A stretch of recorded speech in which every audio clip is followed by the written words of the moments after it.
Hello, everyone, and welcome to the second episode of this little sub-series of Marvel Lookback, which I started when for Spider-Man with Spider from Homecoming out. And today we're looking at Spider-Man 2, the second film in the original Spider-Man trilogy, and I think this movie is just as good as the first, if not better. And a lot of the story arcs are continued in a pretty good way, especially Peter. Love Peter Parker in this movie, where he has to struggle with the double life of Peter and Spider-Man. Like, this movie basically hates Peter, and I love it. Even to the point where it considers hanging up the mask, Spider-Man no more. And I can understand where he's coming from, because imagine if you had to lead a double life, be a superhero, and lead a normal life at the same time. I would imagine that would get very overwhelming.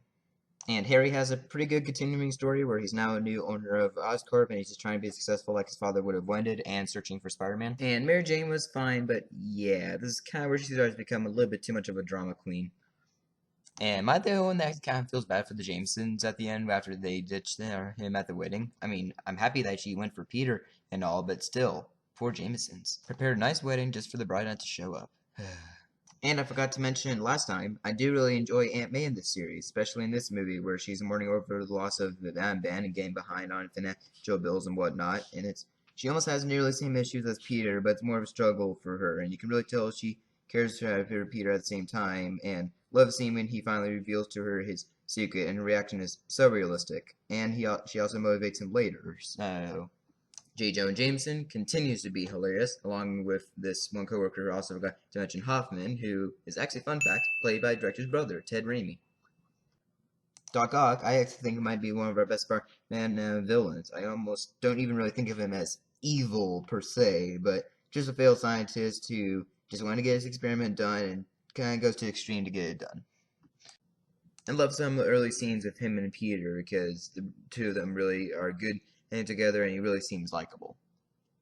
And the action here might be some of our best fighting action yet, whether it be the bank heist scene or the very cool clock tower fight. And of course the awesome train fight scene. I think I really just saw a clip of this a while back, and that's pretty much what made me want to see this trilogy. And when the citizens are saving Peter, it's actually kind of a beautiful moment, as they're trying to save a young person who just risked his life to save them. It really shows how much Spidey himself cares for these people. Such great scenes in these movies, really. Really only problems I got are, like, Mary Jane is, of course, still a drama queen. I mean, okay, sometimes she's right, and sometimes, yeah, she's just being a little bit, I don't know. Oh yeah, and when Peter loses his powers, it doesn't really make sense. I mean, it seems like they're implying that it's because he didn't really need to be Spider-Man, he shouldn't be Spider-Man, but then he needs to be it again. I don't know, it doesn't quite. They honestly could have explained that a bit better. And not a huge problem, but I do kind of feel like once in a while characters speak instead of making you feel, because I think that's what makes things better, but thankfully they don't do it too often. And the movie can get a bit slow in the middle, but that's honestly what makes the Return of Spider-Man so triumphant. Overall, I love this movie. I think it's a great sequel, and I actually think it's one of two near-perfect Spider-Man movies. What is the other? Well, that's for another time. And I would give this one a 9 out of 10. It's pretty solid. And for Lego, like the first movie, we also got away with sets for this one, recreating different scenes from the movies. And again, a lot of them are pretty accurate for the time. Maybe not as accurate as the first movie's sets, but pretty good. And it's kind of fun to see these different awesome scenes in Lego form. Even in the 4 Plus sets? Wow, so I guess they started the whole Lego Spider-Man 4 Plus thing pretty early then. Do like this little cafe set though. It's pretty as accurate as a 4 Plus set can get. And do kind of like the designs of these little early 4 Plus minifigures. They're kind of like in between Duplo and actual minifigures. Good enough for those tiny hands. And speaking of minifigures, most of the figures in these sets were not bad. The Tobey Spider-Man figure was pretty good in the series sets. Love the dark blue coloring on him. And our first Lego interpretation of Doc Ock, and he looked pretty good, except for his green jacket should have been a more darker brownish, would have been a little bit more accurate. And the interesting thing is he also gave him different face expressions for each set. And also our first ever Aunt May figure, and probably our best Mary Jane figure yet. And for the different sets, did like the bank set. It was a nice little bank set recreating a scene from the movie.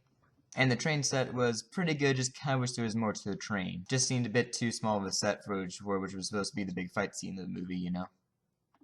And the Doc Ock Hideout set, which I actually own. Found it for a good price on eBay. But yeah, these sets were pretty good. Probably the Spider-Man 1 sets were a tad more accurate, but I do think both of these wave sets for Spider-Man 1 and 2 are just as accurate as some of the Marvel sets we get nowadays. I think Lego got most of the good scenes. The only Lego sets that I would draft is maybe Peter Parker's school, Dr. Connors, Peter Parker, and some students.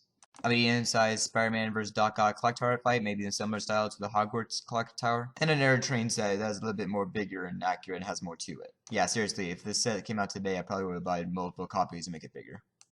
And that's all for this episode. Thank you for watching. Let me know comments down below. What do you think of Spider-Man 2? Do you agree with me? And if you enjoyed this video, give it a like and be sure to subscribe if you want to see more videos. And tune in next time for the next Spider-Man Marvel Look Back, where we'll be taking a look at... Oh boy.